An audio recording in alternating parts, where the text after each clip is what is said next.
On va passer au The Clumsy Hawk GT1.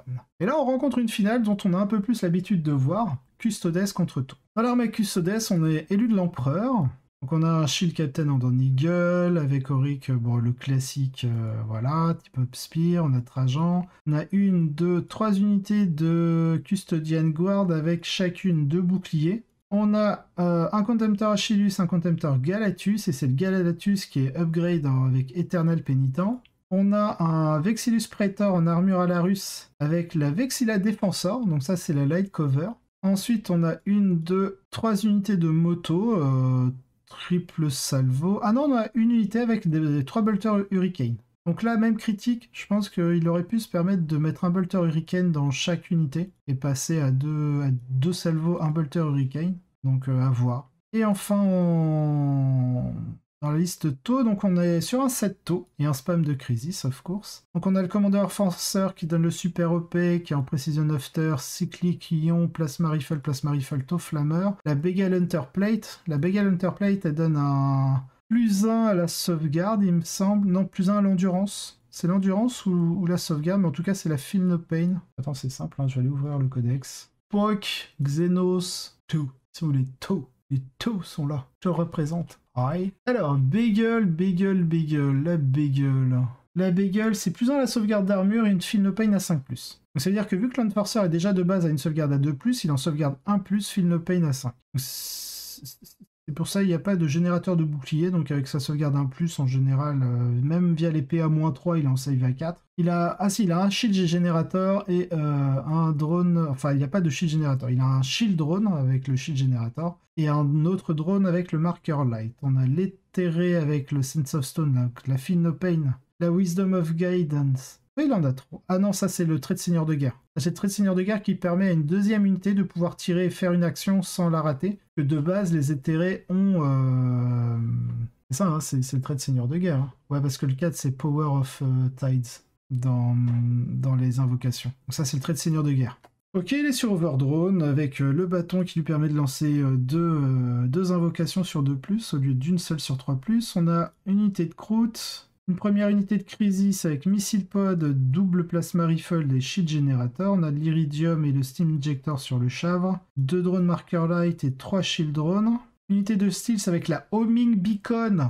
Salut NetEpic, comment vas-tu? On a 2 unités de Broadside. Non, pourquoi on a une unité de Broadside toute seule? Ah oui, si, il peut les prendre de 1 à 3. C'est pour ça. Donc il y a une unité de 3 et une unité de 1. Ok. Ensuite, on a une patrouille avec un Crisis, avec une unité de Crisis Bodyguard en Air Bursting et Target Lock. On a un Commander Crisis, donc pour... Attends, on dirait que c'est copié sur la liste de... Comment il s'appelle? Mattelwood, non. Puis de toute façon, il jouait Farsight, Richard Ziegler. Il jouait Farsight Enclave. Donc, Crisis, ok. On a le Commander Crisis, donc qui permet d'ignorer les... Ça va bien, tranquille. Qui permet d'ignorer les modificateurs, tout ou en partie des modificateurs pour toucher. Unité de croûte, on a une Crisis avec une double Air Bursting et lance-flamme. Ok, et on a encore des Stealth avec la Homing Beacon. Je vois pas le principe là de jouer double Stealth en Homing Beacon quand tu joues le 7 Tau. Que t'en joues une, why not? 2. Après, il n'y a pas de Call Star, donc why not? Mais c'est pas fou. Je trouve pas que ce soit fifou. On a une unité de Croûte Hand. Alors, ce match a déjà eu lieu et il se peut même qu'il ait eu lieu lors de cette mission. Donc il n'y a pas trop de nouveautés à aborder ici. Mon processus de base pour évaluer un match individuel Tau Custodes à ce stade est de regarder à quel point la mission veut que les Tau prennent pied sur un objectif. Assez souvent dans Tide of Conviction. Si l'un des choix spécifiques des Tau est décevant dans le jeu, ici oui, l'unité d'explosion aérienne, donc l'unité de air bursting, n'est pas idéale face à un mur de moto et de custodes avec des boucliers ablatifs. Et si les custodes ont apporté l'ensemble des outils de pression nécessaires pour exécuter une victoire, ici oui. Donc on le voit, hein, on a une victoire du Custodes 78 à 57. Donc cela laisse présager une victoire des Custodes, et ils l'ont effectivement obtenue. Mais il y a quelques facteurs qui aident les Tau à se battre. Le défenseur Vexilla n'est pas à la hauteur ici, car toutes les bombes aériennes ont un verrouillage de cible, et les plus gros canons vont le contourner. Et tandis que la grande équipe de Crisis avec les airbursting va être sous performance offensive, parce que les Tau ont un commandant Enforcer,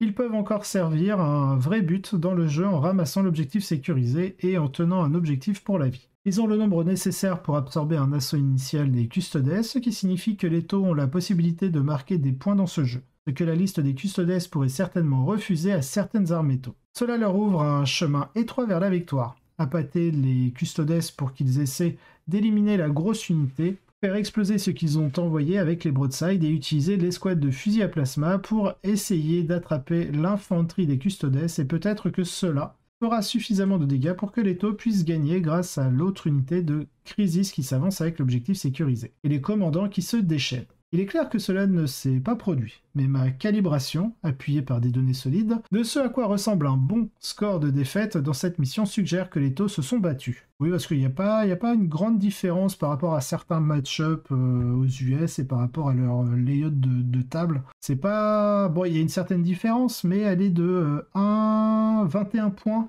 21 points en WTC, ça représenterait 21 points. 6, 11, 16...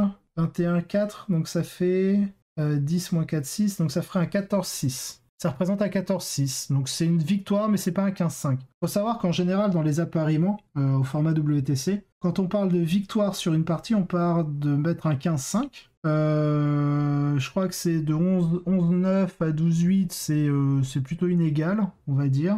Et vraiment, la victoire, on va la chercher vers le 15-5, voire le 20-0. Donc du coup, ouais, là on est sur un 14-6, c'est pas non plus ridicule pour le perdant. Sur un format d'équipe, du coup, il rapporterait 6 points, donc c'est pas dégueu. Pour le taux qui était donné, on va dire, défavorable. Donc en premier, on a la Custodes.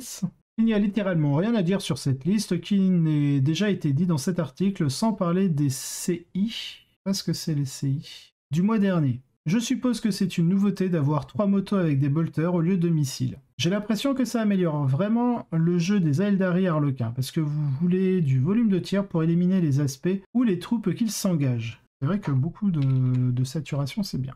Sans faire d'ombre à Marc, qui s'est battu dans un champ brutal rempli d'autres listes de taux et de custodes pour prendre la première place. Le reste du best. Donc là, on nous dit qu'il y en a certains qui sont à 4-1 et d'autres qui étaient à 3 wins. Down to 3, 5... Attends. 2 autres joueurs ont fait 4-1 lors de cet événement et 2 autres ont fait match nul entre eux. Et qui les a ramenés à 3,5 victoires, donc...